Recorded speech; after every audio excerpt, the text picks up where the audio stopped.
Is that just me? Welcome back, everybody. Today I have some fall thrift flips for you. Hey there, before we get started with the crafting today, I just wanted to say thank you to Brette and Taylor Rothschild. Brette is a representative of Magnolia Design Company, and they sell these really cool stencils and chalk paste, and I've seen a lot of people online use them, and they look like they give great results. And so I'm excited to try the sample that she sent me. Let's see how it goes. So the sample came with 2 little green bags with all these goodies inside, and the stencil says beach vibes, and you can't really tell it in the pictures, but it's kind of like a silk screen. I wasn't expecting that. And here are the instructions to take care of your stencils, and it came with 2 little round sample like coaster things. Here is the little card for Brette, and the tools and the paint were in another bag. There's teal paint and white, well, it's chalk paste, and a little scraping tool and a little squeegee like thing. This is what you use to apply. So you can just watch me. I mean, it's pretty self-explanatory, and you can watch me apply this. This is the very first time that I'm ever using this product or applying a stencil this way at all. So you'll see how it goes, and I'll catch back up with you at the end.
So you probably don't even need to use as much of the paste as I did, but as a newbie, this is how I did it. But look at this. I am so impressed. Thank you so much, Brette and Taylor, for sending me this sample. I'm going to have to become a customer. And so now for the fall edition of Thrift Flips. I have 3 projects for you today, and so we'll get started in just a second. I'm really starting to get pumped up for fall. How about you guys? In this DIY, we'll be using these cookie tins that I found at Goodwill. We'll just be using the lids. You can save the bottoms for another project. We'll be painting them with white Kills chalk paint.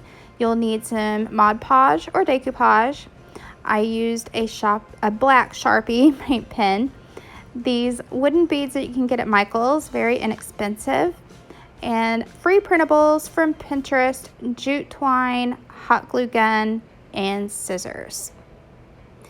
So you'll begin by painting your lids. I didn't do the insides, just the outsides, with a couple of coats of paint just to make sure that the original design doesn't show through.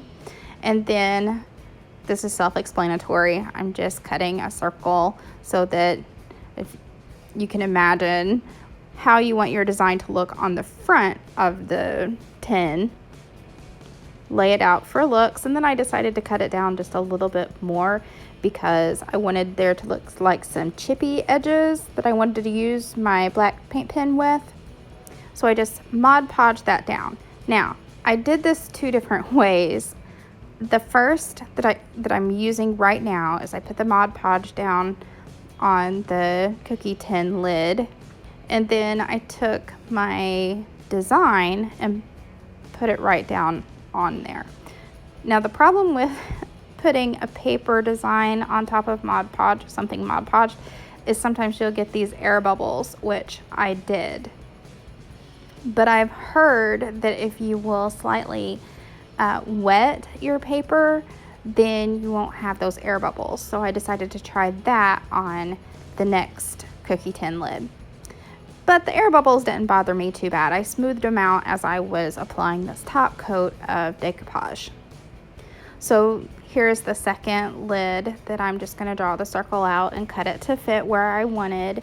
And then you'll see me, I'll dampen this paper with a paper towel and see if that goes any better. And I have to say that it did work to combat the air bubbles, but as you'll see in just a few seconds, when you put your top coat of Mod Podge or decoupage on, it wanted to make the lettering bleed. And so it wasn't bad enough that it bothered me that bad, but if somebody has another method to Mod Podge paper onto something without the air bubbles and without the letters bleeding all over the place, please do let me know.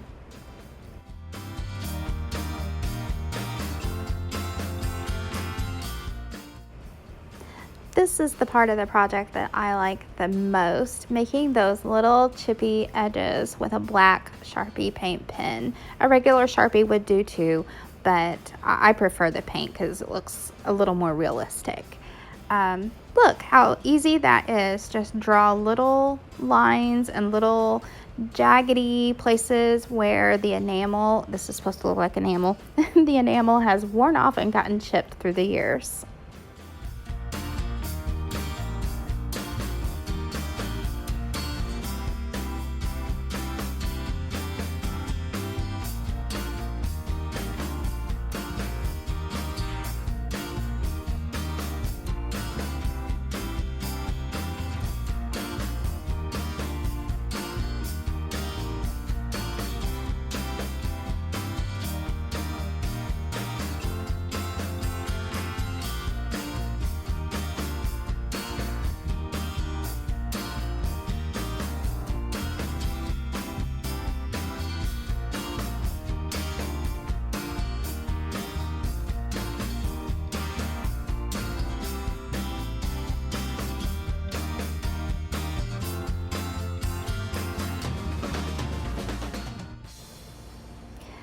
Now we're going to make a cute wooden bead handle for our cookie tin decorations. And so I used one packet or one thing of these beads for each of the lids. And here's a tip. I've seen other people do this on YouTube, is how I got it. Wrap a piece of tape around the end of your jute string and it won't fray while you're putting your beads on. I love that. That is a lifesaver.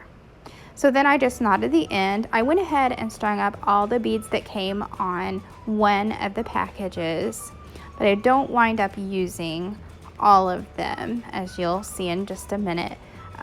So I knotted one end. I don't knot the other end yet. And it's a good thing because look, it was too long.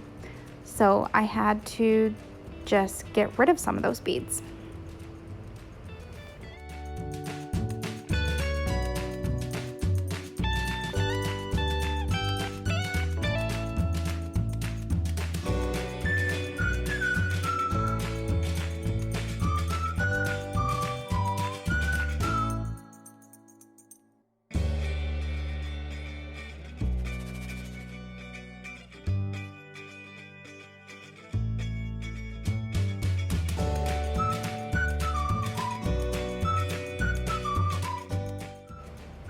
To make sure that my hanger was in the right place, I made a mark in the center of the design to go by as I was attaching my beads.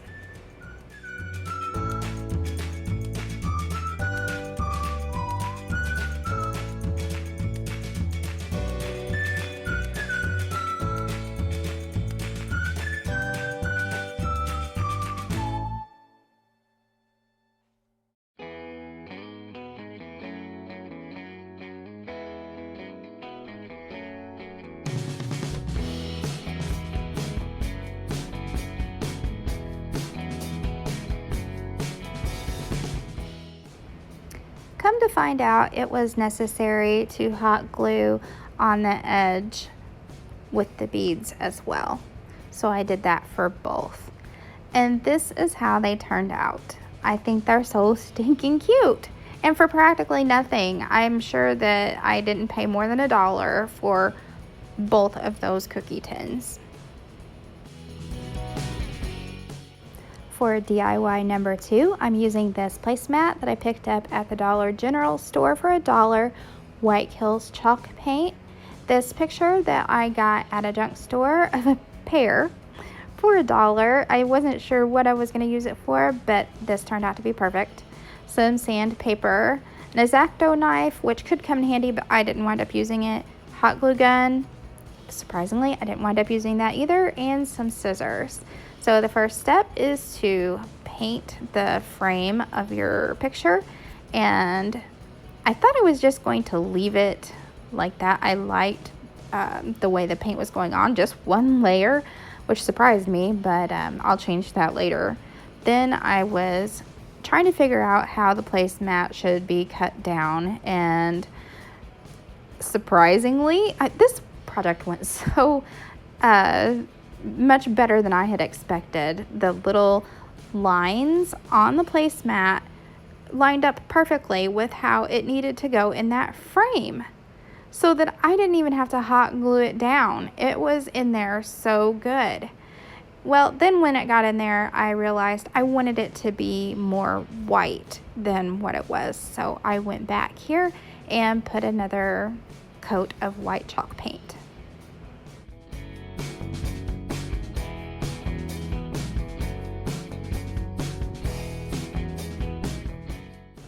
After the paint had dried, I took my sandpaper and distressed along the edges.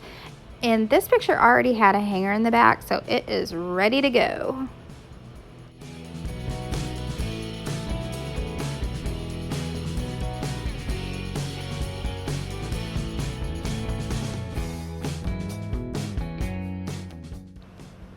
Now the third DIY is centered around this fall red bucket that I found at Goodwill for 99 cents.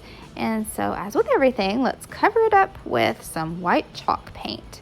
Then I used my black Sharpie paint pen to blacken the handles and put some little black enamel-like details around the edges. And this is so much fun. I encourage everyone to do the little black paint pen details. I painted the handles brown, and then these raised leaves that were on both sides of the little bucket, I just swooshed my little paint pen over them. Look how neat that is. And they popped right out.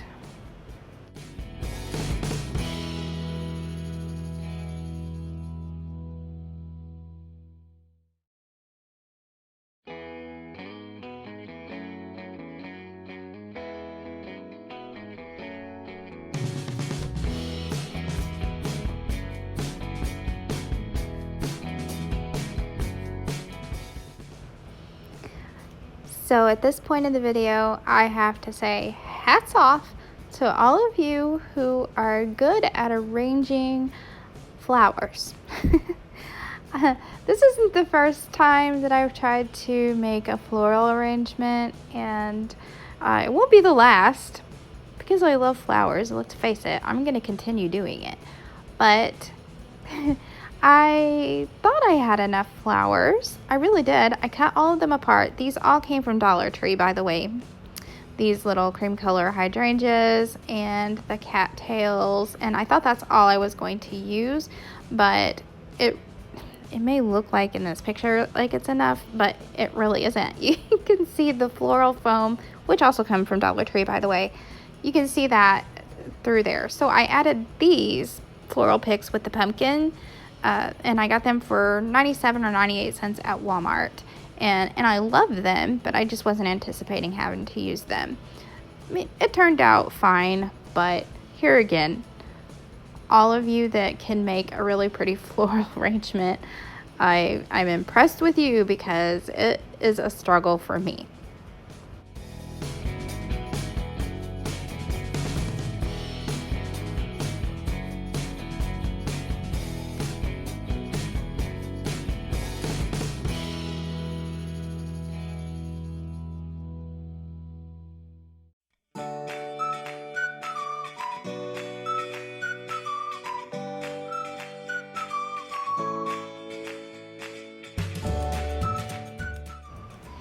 In the end, I'm happy with my little flower arrangement, and I'm particularly happy with the little designs on this bucket.